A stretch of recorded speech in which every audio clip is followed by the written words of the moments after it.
sebentar.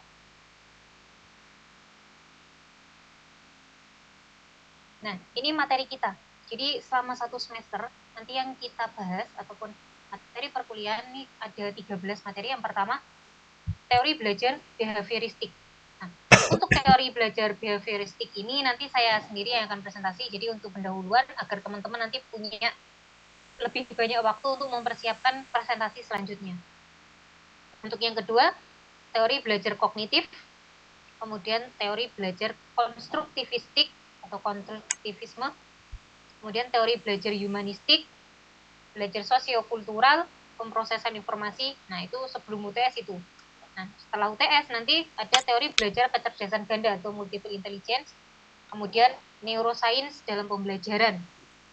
Sangkut pautnya itu ada apa saja. Nah, kemudian faktor-faktor yang mempengaruhi belajar siswa, masalah-masalah belajar dalam pembelajaran, model, strategi, dan tahapan pembelajaran, kemudian efisiensi pendekatan dan metode pembelajaran, serta penerapan teori-teori pembelajaran tersebut. Nah, dari sini, dari 13 pertemuan ini, mungkin kita akan membahas tentang teorinya dulu. Jadi yang saya harapkan teman-teman di sini memahami teori belajar itu apa saja. Ya memang sudah ada. Mungkin kan kita sebenarnya sudah pernah melakukan kalau yang sudah menjadi pendidik ya. Di sini teman-teman sudah ada yang menjadi pendidik di sini.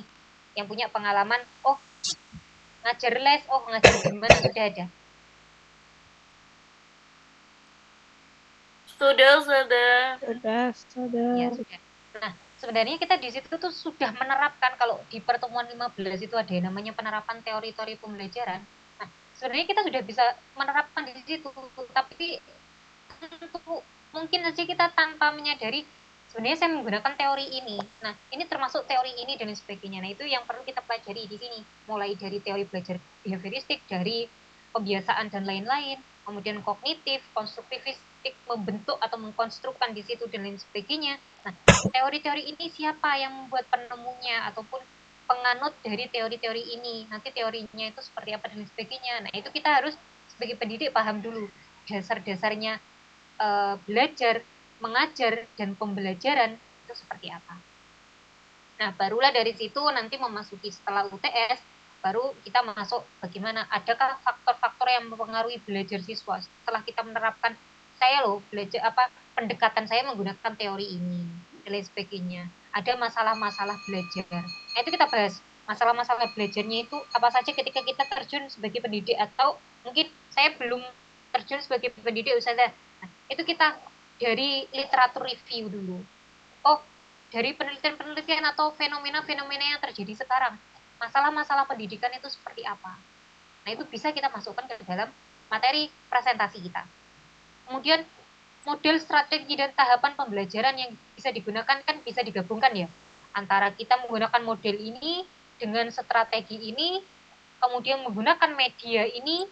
Nah, sehingga tahapan yang harus dilaksanakan ketika menggabungkan semua ini seperti apa agar pembelajaran itu efektif dan efisien. Nah, kemudian efisiensi pendekatan dan metode pembelajaran saat kita menggabungkan sama. Baru nanti di penerapan teori-teori pembelajaran ini saya harapkan teman-teman bisa melakukan observasi. Ya, teman-teman bisa melakukan observasi mungkin di sekolah-sekolah atau di mana. Nah, gunanya itu adalah sebagai UAS-nya.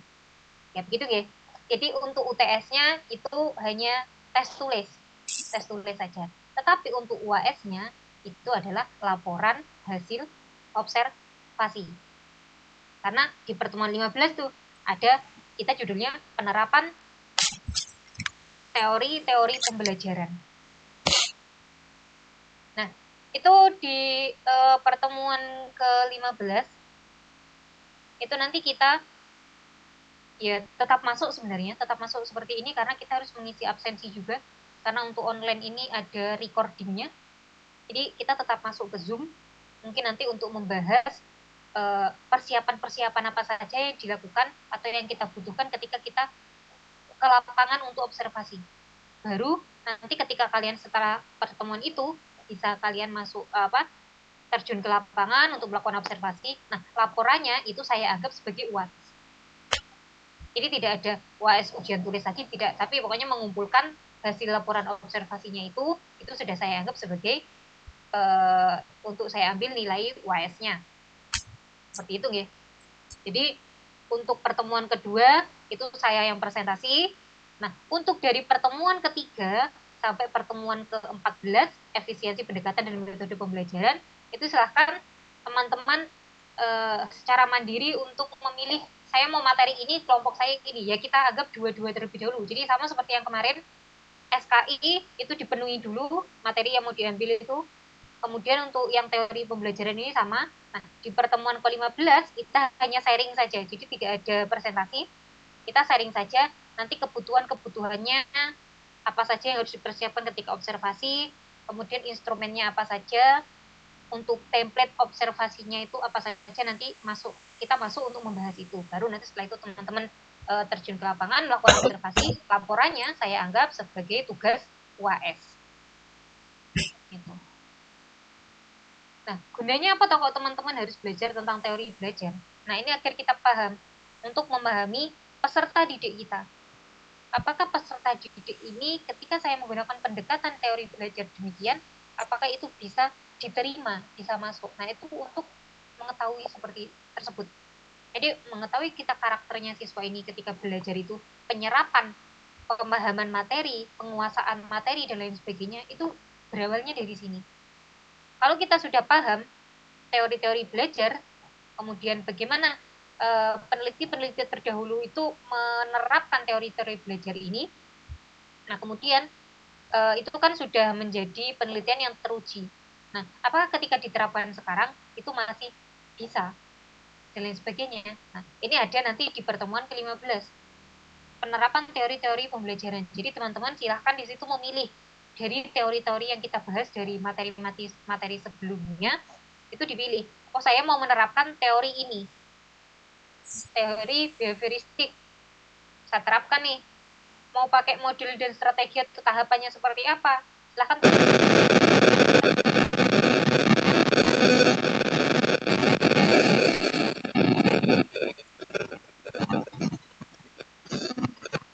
Pada keadaan zaman sekarang dan lain sebagainya, ternyata masih sama ataupun masih berlaku seperti teori-teori yang terdahulu. Nah, seperti itu nggih. Untuk template-nya nanti saya share di akhir. Jadi apa saja nanti yang dibutuhkan, tentu instrumen observasinya seperti apa, karena nanti sama juga saya membutuhkan itu untuk melihat dari laporannya teman-teman nanti pasti ada lampirannya, lampiran observasi, mungkin melakukan wawancara ataupun observasi pengamatan di kelas. Kalau wawancara kan berarti ya berhubungan dengan gurunya atau siswanya, berarti di situ instrumennya ya instrumen soal-soal atau pertanyaan-pertanyaan wawancara. Tapi ketika observasi yang dilakukan itu adalah pengamatan, mengamati secara langsung pembelajaran di kelas, berarti di situ teman-teman harus punya catatan observasi. Di situ pengamatan, ketika masuk ke kelas, gurunya pertama kali melakukan apa, ternyata feedback dari siswanya itu seperti apa, dan lain sebagainya. Oh, pembelajaran selesai jam segini, dan lain sebagainya. Dari materi, keterserapan materi yang diberikan dengan metode dan model yang sudah dilakukan itu seperti apa. Itu kalau observasi. Nah, kita yang masuk ataupun di situ kita tidak melakukan pembelajaran ya, tidak melakukan pembelajaran, hanya observasi. Tapi kan di situ kita bisa mengungkapkan, oh ternyata pembelajarannya ini menggunakan pendekatan teori ini, membiasakan, oh misal kalau bahasa Arab membiasakan untuk berbicara, membiasakan anak untuk aktif berbicara dan lain sebagainya. Oh ini berarti pembiasaan. Kita kan bisa menggali data-data ini dari wawancara dengan siswanya ataupun wawancara dengan gurunya ataupun pengamatan saat pembelajaran. Jadi tidak harus kita seperti penelitian kita terjun terus kita meneliti, itu tidak. Tetapi kalau kita misalkan saya sendiri pendidiknya, oh saya mengajar saja gitu, saya kebetulan mendidik, jadi sekalian nanti saya di situ, tidak apa-apa. Nah, tapi kan masa kita menilai diri kita sendiri, berarti perlu adanya pendukung, misal menanyakan kepada siswanya atau kepuasan mereka ketika diajar dengan cara yang seperti ini, itu mereka puas atau tidak merasa. Nah, itu kan bisa kita masukkan untuk laporan observasinya, bahwa dengan misalkan tadi teori belajar humanistik itu seperti ini teorinya. Nah, ini sudah saya terapkan atau sudah diterapkan oleh sekolah atau pendidik di sekolah tersebut dengan model pembelajaran dan tahapannya sedemikian rupa sehingga siswanya itu mengalami kenaikan hasil belajar, mungkin juga tentang motivasi untuk mengikuti kelas tersebut, merasa senang, gembira, dan lain sebagainya. Nah, ini bisa kita masukkan ke dalam laporannya. Kalau untuk presentasi, untuk makalah tidak saya wajibkan, jadi tidak wajib makalah, tetapi wajib PPT. Jadi PPT untuk menyampaikan materi-materi yang akan kita bawakan. Jadi di sesi pertama kita presentasi, jadi kelompok yang presentasi silahkan menyiapkan PPT untuk presentasinya. Kemudian sesi kedua kita tanya jawab dengan audiens, tetapi yang menjawab ya si pemateri sendiri. Baru nanti di sesi ketiga kita penguatan, kita menyatukan pemahaman kita selama mengikuti kelas ini dalam materi tersebut seperti apa. Jadi mungkin ada kesalahpahaman, ataupun juga di situ nanti terjadi beda nih, saya berpikirnya itu teori ini tuh seperti ini, nah kok ternyata seperti ini ya. Nah, jadi ketika teman-teman di situ membawakan materi ini, saya harapkan teman-teman juga sudah memahami pengaplikasiannya dalam dunia pendidikan ataupun penerapannya, contohnya. Karena kalau kita hanya berkata teori nih, teori ini definisinya ini diterapkan dengan cara, ya kalau zaman dahulu memang bukan zaman dahulu, untuk peneliti-peneliti terdahulu ataupun penemu penggagas teori belajar ini memang menggunakan hewan. Mungkin kalau kita sekarang diterapkan kepada manusia ataupun individu, nah itu seperti apa? Itu kan butuh contoh. Biasanya teman-teman lebih masuk kalau diberikan contohnya, contoh realnya itu dalam dunia kehidupan atau dalam dunia pendidikan itu seperti ini. Sama juga tidak hanya dalam dunia pendidikan formal maupun informal, tetapi juga teori-teori belajar ini bisa kita aplikasikan saat kita untuk mendidik anak. Kita mendidik anak itu perlu. Nanti mungkin teman-teman ada yang sudah berkeluarga, punya anak dan sebagainya. Nah, ini perlu sekali, karena berarti kita memahami anak kita seperti apa. Terus kemudian bagaimana cara saya untuk mengajarkan kepada anak ini. Memang simple, sepertinya kalau kita terapkan itu simple. Tapi tanpa kita sadari, ya ini kita berangkatnya dari dasarnya ya teori-teori belajar. Teori-teori pemrosesan informasi, bagaimana ketika kita, misalkan kayak saya nih, ngomong seperti ini, telinga menangkap, kemudian disalurkan ke otak atau hati dan lain sebagainya, oh bisa mengingat, kemudian bisa memahami dan lain sebagainya. Ini kan mungkin ada teori-teorinya, tapi kita tidak sadar kalau sudah menerapkan itu atau sudah menjalankan itu dalam kehidupan sehari-hari ataupun dalam mendidik anak didik kita maupun anak kita sendiri. Nah, itu tujuannya untuk mata kuliah teori belajar. Memang ini tentu nanti ini untuk pembekalan juga untuk teman-teman saat teman-teman melakukan PPL ataupun melakukan pas tugas akhir yaitu skripsi. Nah, bisa saja mungkin teori-teori ini nanti akan muncul di skripsi teman-teman. Bisa saja seperti itu, sehingga teman-teman tidak mengalami belum kenal lah untuk teori ini ataupun ya analisisnya seperti apa dan lain sebagainya. Nah, ini karena sudah mendapatkan bekal dari materi mata kuliah yang sebelum-sebelumnya. Sehingga untuk di model strategi dan lain sebagainya itu saya harapkan yang presentasi bisa mencontohkan, ataupun di sini mungkin nanti saya akan setelah materi saya akan bertanya secara acak terhadap teman-teman, ini kalau diaplikasikan di sekolah itu seperti apa tahapannya, bisa atau tidak, bisa dijalankan atau tidak, sudah pernah dicoba atau belum. Nah, itu. Kalau memang saya tidak setuju saja dengan teori belajar konstruktivistik, saya lebihnya condong ke sini, jadi tidak apa-apa. Kalau misalkan saya menggabungkan teori belajar itu banyak, tidak apa-apa, karena memang tujuan pembelajaran itu adalah ya mencapai secara efisien ataupun secara efektif itu ada perubahan yang signifikan dari yang sebelumnya tidak tahu menjadi tahu, dari yang sebelumnya tidak bisa menjadi bisa. Nah, ketika sudah ada seperti itu, mau kita memakai teori belajar apa, metode belajar apa, itu sudah tidak penting lagi. Memang setiap metode ataupun teori itu ada kelebihan dan kekurangannya. Namun kekurangannya ini bisa kita minimalisir dengan menggunakan penyokong lain. Misal strategi ini, saya tambahkan medianya ini, sehingga kekurangannya itu bisa kita antisipasi ataupun kita bisa minimalisir dengan menggunakan media ini. Oh, ternyata ketika saya menggunakan media ini, strateginya ini lebih efektif untuk pembelajaran bahasa Arab. Lebih efektif untuk tidak hanya pembelajaran bahasa Arab, jadi nanti teman-teman saya bebaskan untuk teori belajar ini, mau mengamati tentang pembelajaran bahasa Arab atau pembelajaran apa saja, boleh. Silahkan, yang penting kita masih dalam dunia pendidikan ataupun ya pembelajaran, karena di sini tugasnya kita untuk mengetahui belajar itu apa, mengajar itu apa, dan pembelajaran itu apa? Nah, saya tanya dulu nih ke teman-teman. Ada yang tahu bedanya belajar, mengajar, dan pembelajaran? Monggo silakan. Ada yang bisa menjelaskan?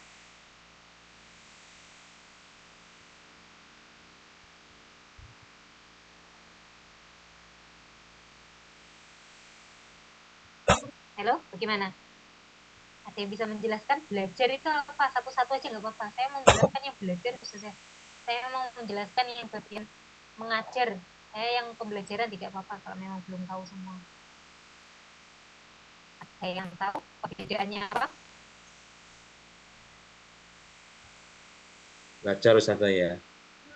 Ya, atas nama siapa? Karena nanti yang aktif ini saya tulis juga, saya beri nama. Jadi sebelum mengatakan saya namanya siapa? Muhammad Arif Ustazah. Ya, Muhammad Arif. Pengertian belajar gitu Ustazah ya. Iya, jadi pengertian belajar itu apa? Belajar itu suatu kegiatan guna mengasah pola pikir manusia mengenai hal-hal yang belum diketahui Ustaz.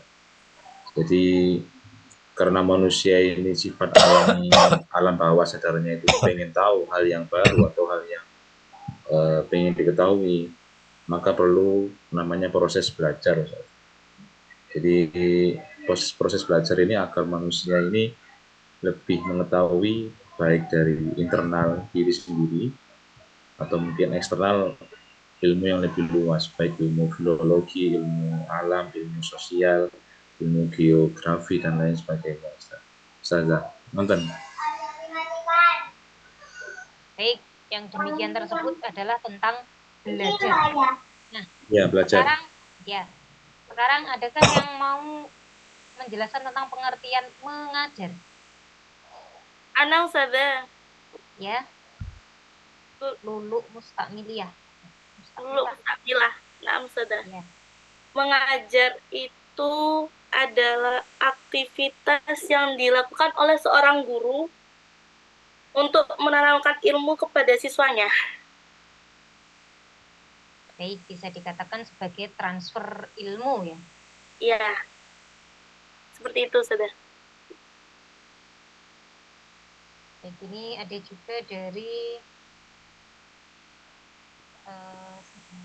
mengajar, aktivitas yang dilakukan untuk menyampaikan ilmu atau pelajaran kepada siswa. Jadi di situ memang ada keterlibatan ataupun timbal balik feedback. Di situ ada gurunya atau pendidiknya, ada siswanya. Ya, itu yang namanya mengajar. Nah, sekarang kalau pembelajaran, ada yang ingin mengungkapkan pengertian pembelajaran? Saya ingin mencoba, Ustazah.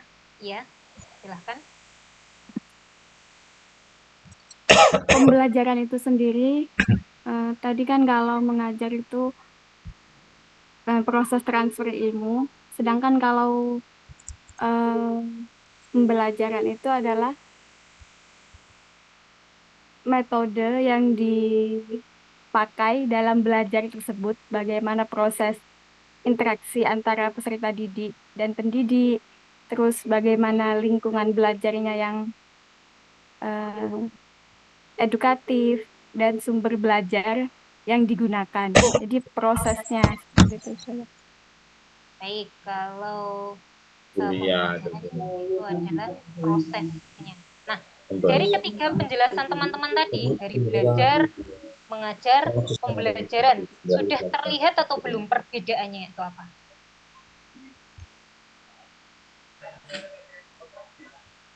Paham, Ustazah? Udah, ada. Perbedaannya apa kalau begitu? Kalau pembelajaran itu kan usaha untuk membuat peserta didik itu belajar dan menciptakan kondisi-kondisi yang kondusif untuk pembelajarannya, maksudnya di prosesnya.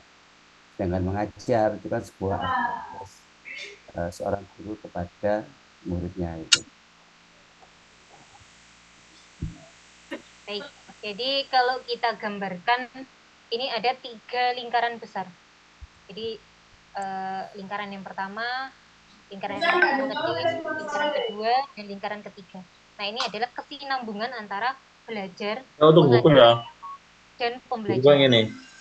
Kalau belajar Mas. itu berarti itu adalah di mana Tahun seorang 2025 tadi. mengalami aktivitas untuk belajar, untuk memahami, kemudian Dengan DNA mendapatkan 2020. informasi. Wah, gak tikil kosong blong.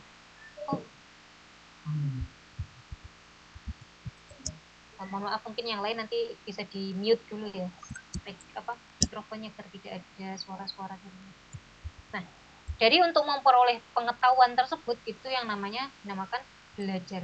Nah, kalau mengajar berarti itu adalah interaksinya. Tidak hanya pendidik dan peserta didik saja, tetapi di situ melibatkan semuanya, dari strategi pembelajaran, kemudian media pembelajaran, bahan ajarnya. Nah, interaksi dari semua ini atau kesinambungan dari semuanya itu dinamakan proses pembelajaran. Jadi dalam proses pembelajaran itu terjadi mengajar yang tadi transfer ilmu dengan segalanya, dan juga belajar. Nah, itu sudah ada di dalamnya. Jadi prosesnya itu dinamakan dengan pembelajaran.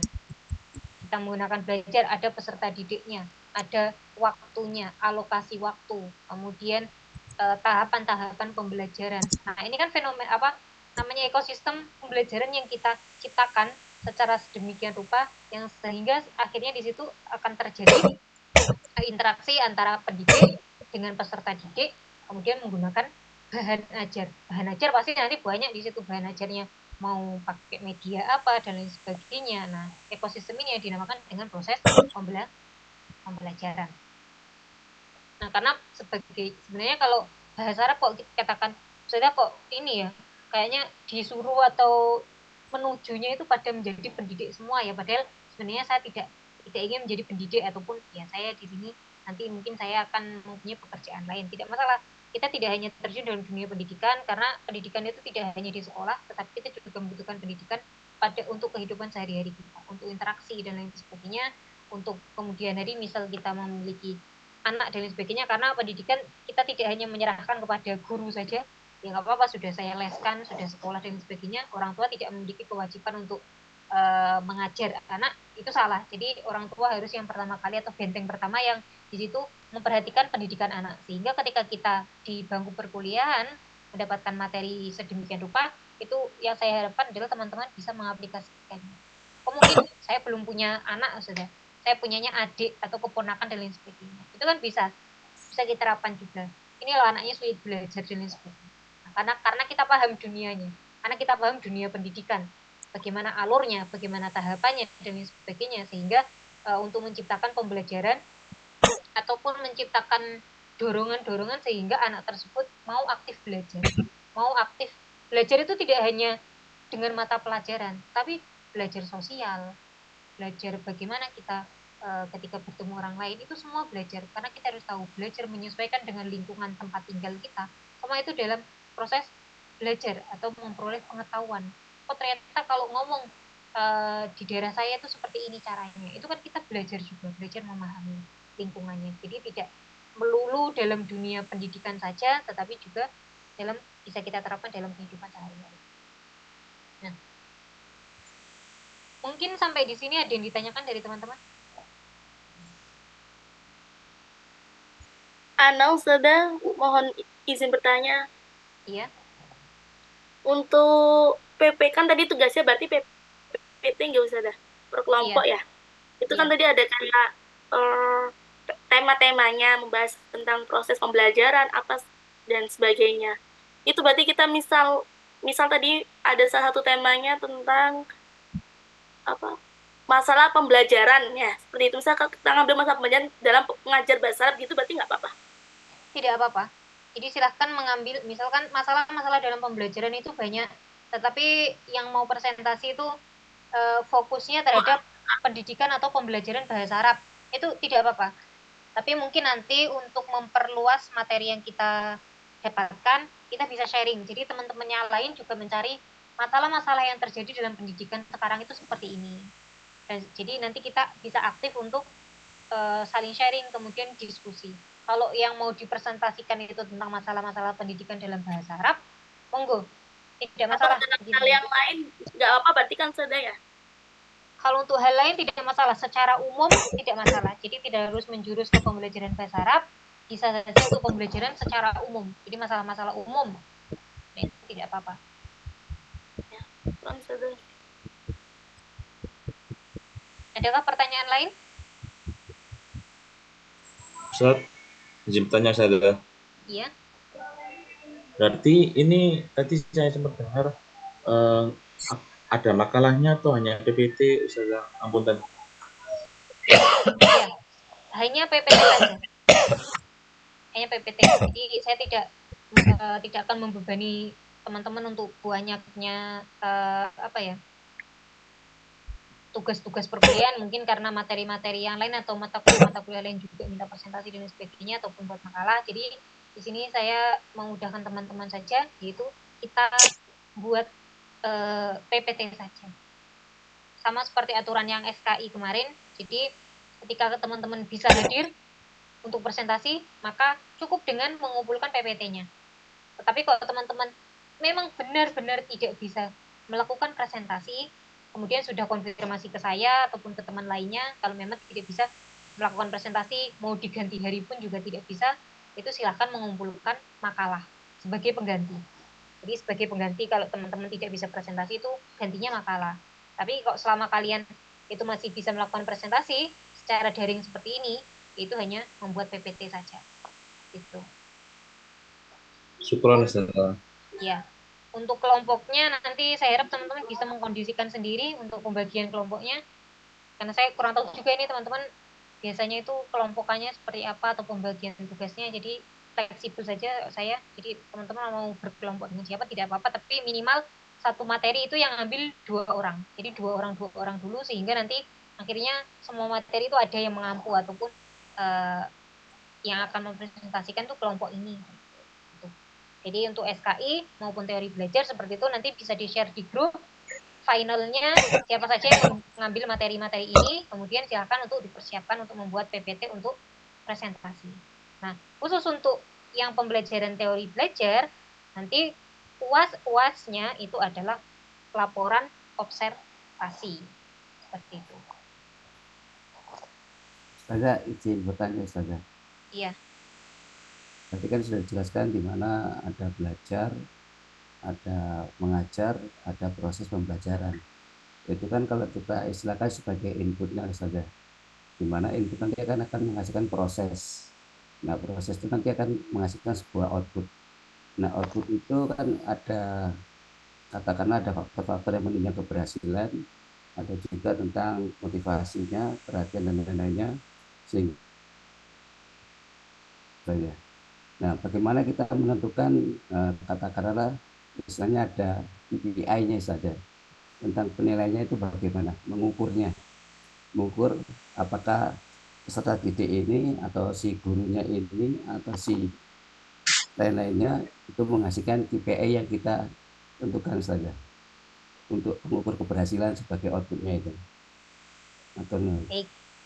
Ya. Jadi untuk kita menentukan keberhasilan, pasti ada alat ukurnya. Bagaimana mengukur, ini loh dikatakan efektif, ini loh dikatakan efisien, dan lain sebagainya. Kita lihat dulu variabelnya. Variabelnya kita apa? Kalau memang di situ variabelnya adalah hasil pembelajaran, tentang prestasi pembelajaran, berarti itu adalah kita di situ adalah yang kita ambil nanti nilainya. Karena outputnya nilai. Kita anggap, oh nilainya dapat A semua, oh nilainya bagus-bagus di atas rata-rata KKM. Misal kita pakai KKM ya. Nah, mengukurnya dengan apa? Ya, tadi, misal kita sudah menggunakan pembelajaran ini dan lain sebagainya. Nah, keberhasilannya diukur dengan tandanya tadi. Hasil belajarnya meningkat, nilai ulangan hariannya meningkat, nilai UTS-nya meningkat. Nah, itu adalah ukurnya. Dari apa? Alat ukurnya soal-soal, misal latihan-latihan, banyaknya latihan. Oh, setelah memberikan materi, kemudian dilakukan latihan. Oh, ternyata materi tadi terserap dengan baik, sehingga hasil dari tes-tesnya tadi bagus. Outputnya adalah nilai. Kalau nilainya tinggi, berarti kita katakan itu bisa efektif atau efisien karena menunjukkan peningkatan pada nilai belajar ataupun hasil belajar siswa. Nah, kalau kita nanti yang mau diukur itu tentang motivasi belajar, misal itu motivasi belajar, bagaimana anak-anak ini atau peserta didik ini kemudian memiliki ketertarikan ataupun di situ senang untuk belajar materi ataupun mata pelajaran A. Misal saja bahasa Arab kan dianggap sulit ya, karena bahasa asing misal. Karena bahasa asing sulit dihafal ataupun tidak pernah mendengar native speaker dan lain sebagainya. Maka anak-anak di sini tidak ada motivasi untuk belajar bahasa Arab. Nah, untuk mengukur motivasi, alat ukurnya apa? Ya berarti kita melakukan yang pertama, bisa saja wawancara. Karena kita harus tahu nih, wawancara secara mendalam ya. Jadi alat ukurnya di situ ya apa ya, listnya pertanyaan-pertanyaan yang akan kita gunakan. Ataupun kita bisa juga membuat angket. Dari angket tersebut atau wawancara tersebut kan kita bisa menyimpulkan, oh dari berapa persen siswa itu setelah belajar ataupun menggunakan teori demikian, metode demikian, strategi demikian dengan tahapan-tahapannya, itu merasa termotivasi untuk melakukan ataupun melanjutkan aktivitas belajar. Lebih semangat untuk mengikuti pelajaran tersebut di pertemuan selanjutnya. Itu alat ukurnya untuk mengukur motivasi. Untuk mengukur mungkin minat belajar siswa. Nah, itu menggunakan itu. Kalau misal minat belajar siswa diukur dengan soal tes, ya tidak bisa orang mereka untuk memiliki minat atau rasa senang untuk mengikuti pelajaran tersebut saja belum ada, kok malah disodori soal tes. Berarti alat ukurnya kita itu tidak tepat.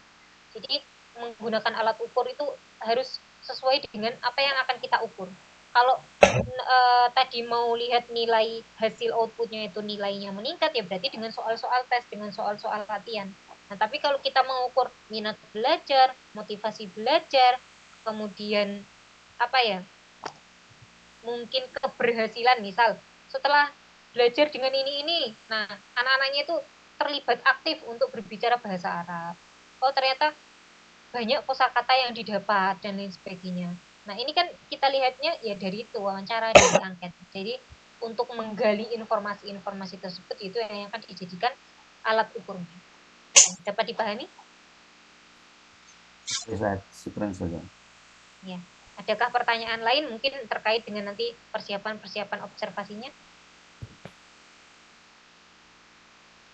Kalau kita observasi berarti kita turun ke lapangan saja, ibaratnya melakukan ya, tadi wawancara, mencari data-data, dijadikan suatu makalah gitu saja. Itu nanti informasinya ke sekolahan atau ke mana saja? Atau ke lembaga-lembaga khusus atau lainnya gitu, non formal misalnya. Oh ya, karena seperti yang sudah saya katakan tadi, ini karena saya bebaskan umum, yang penting lingkupnya masih dalam lingkup pendidikan, yaitu berarti di situ ada proses pembelajaran. Nah itu yang paling penting. Jadi mau itu di les-lesan, mau itu di lembaga formal ataupun lembaga informal, atau mungkin nanti bisa juga ke pondok pesantren, madin, lembaga-lembaga seperti itu yang memang terjadi di tempat tersebut itu terjadi pembelajaran.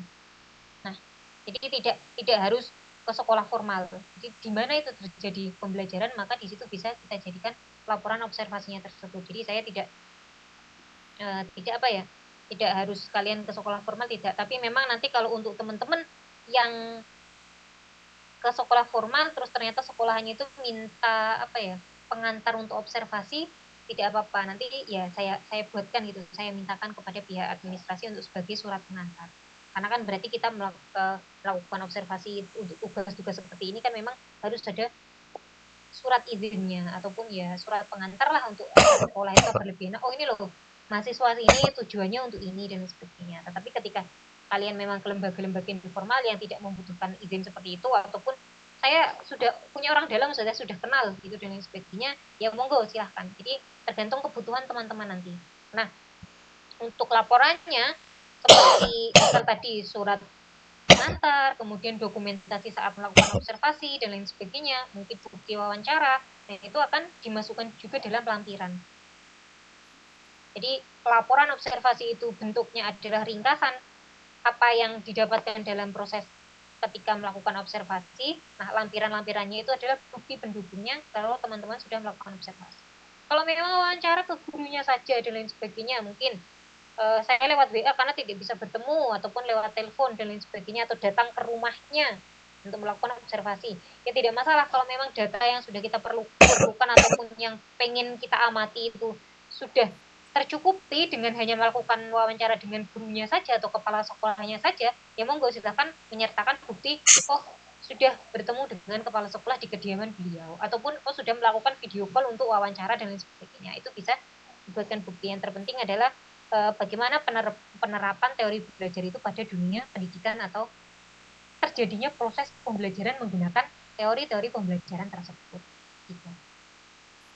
Untuk Ustaz, itu berapa lama saja waktu untuk observasi itu? Seminggu, 2 minggu, atau sebulan waktunya? Monggo terserah teman-teman. Jadi kalau mau apa ya, kita buat persingkat 1 hari saja sebenarnya bisa. Mau dipersingkat 1 hari bisa. Kalau kurang lebih mendalam, kan biasanya gini ya, begini. Kita sudah menyiapkan soal-soal pertanyaan-pertanyaan untuk wawancara. Tetapi terkadang ternyata misal ada 10 pertanyaan. Nah, ternyata 10 pertanyaan itu belum bisa menggali apa yang kita pengen. Nah, saat kita sudah terjun ke lapangan, itu kita harus fleksibel. Jadi nanti pembicaraannya, kan kadang kita ini ya berbicara kemana-mana dengan si narasumbernya, misal. Kita harus bisa kembali lagi ke topiknya. Nah, itu untuk memperoleh data-data yang valid itu seperti itu. Jadi, oh kembali lagi ke sini. Oh, ternyata ketika saya ke lapangan, ada masalah atau yang saya temukan baru seperti ini. Tetapi di pertanyaan saya belum ada. Ya spontan ditanyakan tidak masalah. Jadi nanti setelah pertanyaan tersebut kembali lagi ke masalah. Pertanyaan yang sudah kita siapkan. Jadi pertanyaan 10 tadi yang sudah kita siapkan itu terjawab. Nah, pertanyaan tambahan yang dadakan itu juga terjawab. Jadi mungkin kita bisa menyiapkan recordingnya. Karena kalau kita sambil bertanya terus menulis gitu kan ya bagaimana ya? Kita ngomong sama orang terus ditinggal menulis kan ya aneh ya gitu. Mungkin nanti ada miss. Jadi mungkin bisa direkam. Jadi nanti disimpulkan. Jadi untuk laporannya, untuk bukti wawancaranya nanti ya misalkan narasumber pertanyaannya ini, narasumber menjawab ini. Jadi diketik seperti itu.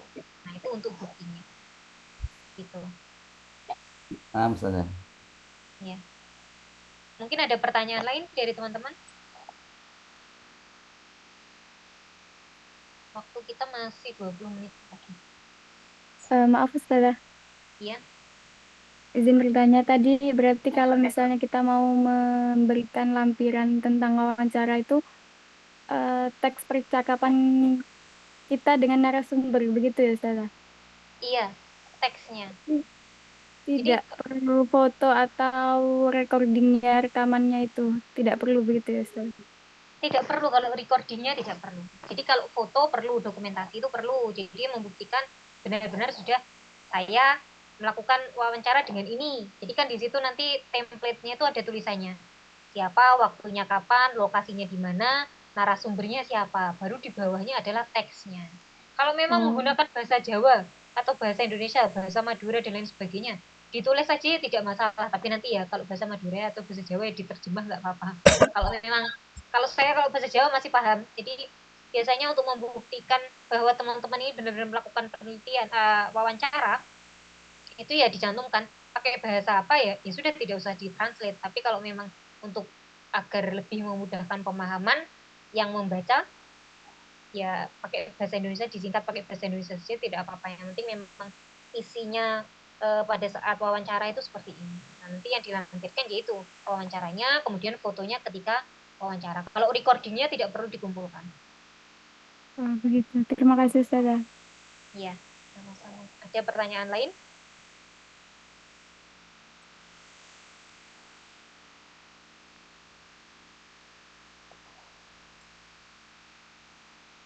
Cukup? Yang lain sudah paham?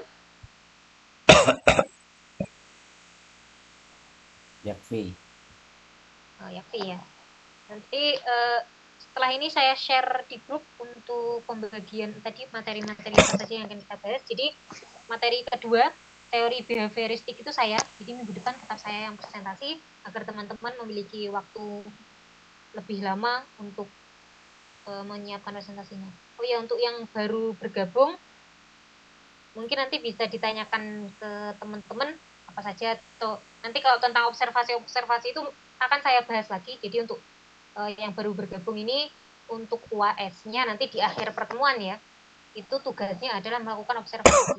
Nah, nanti tata cara observasinya seperti apa, selain kita dibahas di pertemuan hari ini, nanti akan saya bahas lagi di pertemuan ke-15, sehingga teman-teman untuk pengambilan data observasi dan lain sebagainya itu tidak ada kekurangan. Jadi tidak ada, kalau yang semester kemarin itu ada yang ternyata setelah saya melakukan wawancara itu kurang, Ustaz ya, masa saya kembali lagi. Nah, biasanya kan ada yang seperti itu. Jadi saya harapkan sebelum berangkat ataupun melakukan observasi, teman-teman itu instrumen observasinya ataupun tahapan-tahapan observasinya itu sudah benar-benar matang atau sudah disiapkan, sehingga nanti tidak ada miss atau tidak ada yang kurang.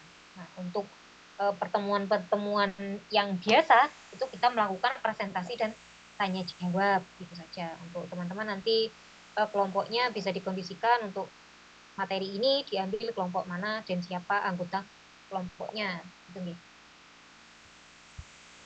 Apa mau tanya Ustaz? Iya. Ini objeknya apa bisa selain sekolahan gitu, misalnya bimbel atau sekolah apa lembaga lembaga kemasyarakatan kayak gitu, pembelajaran kemasyarakatan. Bisa. Jadi di mana itu ada proses pembelajaran bisa.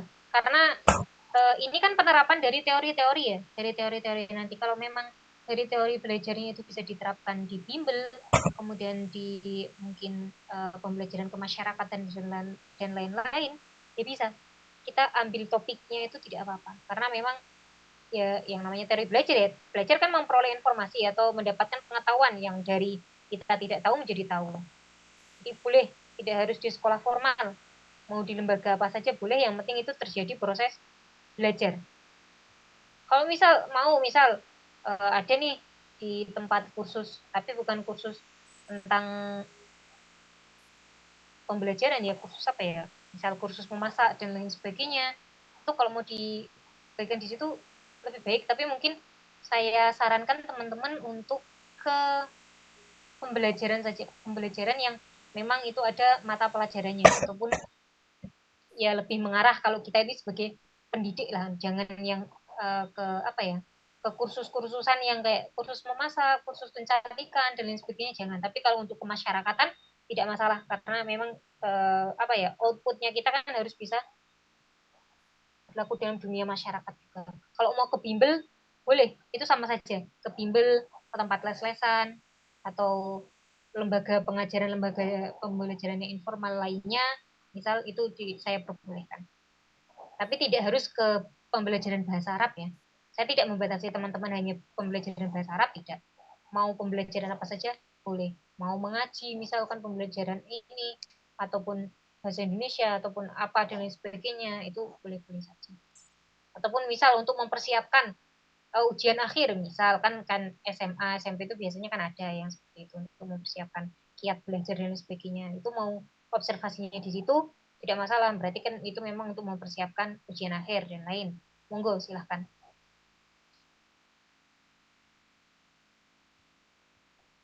Dapat dipahami nggih?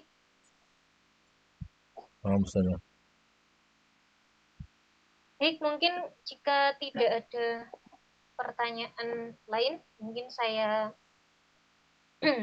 kira cukup untuk pertemuan awal ini. Nanti untuk pertemuan selanjutnya kita akan lebih aktif untuk tanya jawab dan diskusi. Gitu ya. Saya akhiri dulu. Terima kasih kepada teman-teman yang sudah menghadiri kelas mata kuliah teori belajar pada malam hari ini. Semoga apa yang kita pelajari malam hari ini bisa kita ambil manfaatnya, kemudian bisa kita terapkan dalam dunia kehidupan sehari-hari. Akhirnya saya akhiri dulu. Assalamualaikum warahmatullahi wabarakatuh. Waalaikumsalam. Waalaikumsalam warahmatullahi wabarakatuh. Silakan bisa. Waalaikumsalam. Waalaikumsalam.